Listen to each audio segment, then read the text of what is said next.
పూర్వీకి స్వాగతం. ఏ manual to self సూచనలు లేదా సమాచారాన్ని అందించే స్వీయ శోధన సాధనము. Self is divine fragment. మనం నేను అని ఏదైతే రిఫర్ చేస్తుంటామో హ్మ్. అది యాక్చువల్‌గా సెల్ఫ్ అని రిఫర్ చేస్తున్నాం ఇక్కడ. అదే divine fragment. Body and mind are instruments for experiencing. అయితే మనం జనరల్‌గా నేను అని ఫీల్ అయ్యేవేమిటి? Body and mind. నేను ఈ శరీరాన్ని లేదా ఈ మనసుని అనే అవే మనకి సెల్ఫ్ కిందక ఎక్స్‌పీరియన్సు లేదా పర్సెప్షను చెందుతూ ఉంటాం. నువ్వెవరు అంటే నీ శరీరాన్ని చూపించగలవు. లేదా నీ మనసుని చూపించగలవు. దేనివల్ల అనేది ఈ పాటికి అర్థమై ఉంటుంది. సో, ఈ ఎగ్జిస్టెన్సు ఒక నేచరు, ఎగ్జిస్టెన్స్‌లో ఎలా మేనిఫెస్టేషన్ ప్రాసెస్ జరిగింది. అల్టిమేట్ అబ్సల్యూట్ సత్యం నుండి తపః, జనః, మహః, శువః, భువః, భూ ఈ మొత్తం ప్రాసెస్‌లో ఫినిట్ డివైన్ ఫ్రాగ్మెంట్స్ అని చెప్పుకున్నామే, రిఫర్ చేసామే అదే సెల్ఫ్. దీనికి బాడీ అండ్ మైండ్ ఎగ్జిస్టెన్స్‌లో అసోసియేట్ అయిన తర్వాత దాన్ని మనం ఇండివిడ్యువల్ అని రిఫర్ చేస్తాం. ఎందుకంటే అప్పుడంటే అది ఇండివిడ్యువల్‌గా ఉంటుంది. ఎంత ఇంటిగ్రేట్ అయ్యి ఉంటదంటే ఇట్ కెనాట్ బి సెపరేటబుల్ అండ్ ఇదే నేను అనే భావనలో ఉంటుంది. సో, ఈ ఎగ్జిస్టెన్స్ ఒక జర్నీలో involution arc, evolution arc. So, ఈ ఎగ్జిస్టెన్స్ అనేది ఒక గేమ్ అని తెలుసుకున్నాం. ఈ గేమ్ యొక్క రూల్స్ ప్రకారం ప్లే జరగాలి. జెనిత్ నుండి నార్త్‌కి రీచ్ కాంగానే కొన్ని రూల్స్ రిలాక్సేషన్ చేయబడతాయి. ఏమిటది? బ్యాక్ వెళ్ళిపోవటం అనేది. ఈ డివైన్ ఫ్రాగ్మెంట్ ఏదైతే ఎగ్జిస్ట్‌లో చేరిందో క్రియేషన్‌లోకెళ్ళిపోవటం అనేది నాదిరి చేరేదాకా అలౌడ్ కాదు. నెక్స్ట్ డివైన్ ఫ్రాగ్మెంట్ ఏదైతే సెల్ఫ్ అనేది ఉందో అది విట్‌నెస్ కిందే పనిచేయాలి కానీ దాని ఫంక్షనాలిటీ ఇంకేం లేదు. వన్స్ నాదిర్ నుండి ఎవల్యూషన్ సైకిల్ స్టార్ట్ అవుతుంది. ఎవల్యూషన్ సైకిల్‌లో ఇది గైడ్ కూడా చేయొచ్చు. బట్ ఇన్వల్యూషన్‌లో ఉండే 3 ఎటర్నిటీలు, ఎవల్యూషన్‌లో ఉండే 3 ఎటర్నిటీలు అంటే ఇన్వల్యూషన్ ఫేజ్‌లో సైకిల్ ఫేజ్‌లో భూలో ఉండే third plane, second plane, first plane, మళ్ళీ ఎవల్యూషన్‌లో first plane, second plane, third plane almost all crude యానిమలిక్‌గా బతకటం అండ్ సెల్ఫ్ అనే దాని యొక్క ప్రెజెన్స్‌నే డౌట్‌లో ఉండటం. అది లేదు అనుకోవటం. సో, దాని యొక్క మెమరీ కంటిన్యూ అవుతుంటుంది. అందుకని మనకి శరీరము, మనసే నేను అని ఫీలింగ్ ఉంటుంది.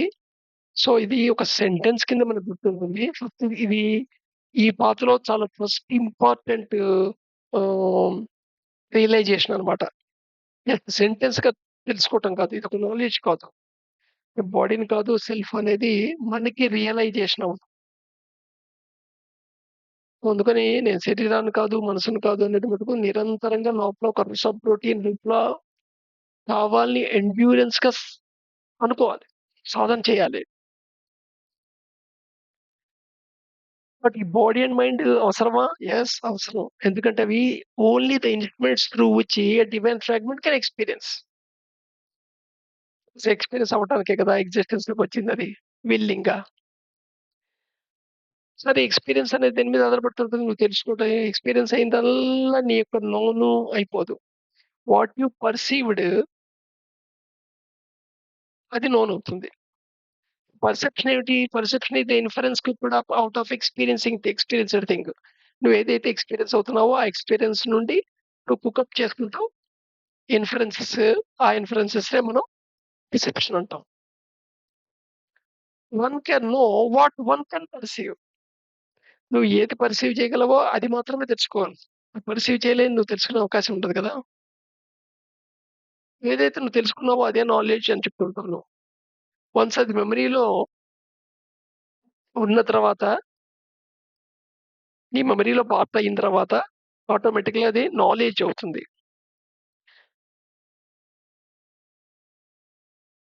అండర్‌స్టాండింగు, నోయింగ్‌కి ఉన్న తేడా చాలా స్పష్టంగా అయి ఉండాలి. అండర్‌స్టాండింగ్ అనేది ఒక మిరకిల్ థింగ్. ఒక రకంగా చెప్పాలంటే. It happens by itself. Conducive conditions create అయినప్పుడు, కండిషన్స్ ఎక్స్‌టర్నల్ ఫ్యాక్టర్స్ ఉంటాయి. ఇంటర్నల్ ఫ్యాక్టర్స్ ఉంటాయి. దీంట్లో వెయిటేజ్ అంతా ఇంటర్నల్ ఫ్యాక్టర్స్‌కే ఎక్కువుంటుంది. సో, అండర్‌స్టాండింగ్‌లో ఇంటర్నల్ ఫ్యాక్టర్స్ చాలా ఇంపార్టెంట్. అందుకని చూడండి, మనం చదువుకుంటున్న రోజుల్లో చదివిన ప్రతీదీ అర్థమయ్యేది కాదు. సడెన్‌గా టక్కుమని అర్థమయ్యేది. అందుకని ఈ అర్థం అవ్వటం అనేది ఒక రకమైన మిరకిల్. మనలో జరిగే లైఫ్‌లో జరిగే ఒక మిరకిల్. దాన్ని మిరకిల్ కింద ఫీల్ కాం. ఎంతసేపు ఎదురుగుండా వాడు can provide known knowledge provide చేయగలడు. Understanding it has to happen by itself under conducive conditions of mind. ఇక్కడ మైండ్ రోల్ చాలా important. Ex physical factors like body and other conditions అనేవి ah, adding factors. మనం బయట conditions అన్నీ శుభ్రంగా ఉన్నంత మాత్రాన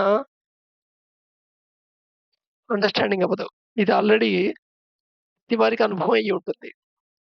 సో, అండర్‌స్టాండింగ్ అనేది నీకు అర్థమయింది అని ఫీల్ అవుతావు. అంటే understand means knowing utility of it అని చెప్పొచ్చు.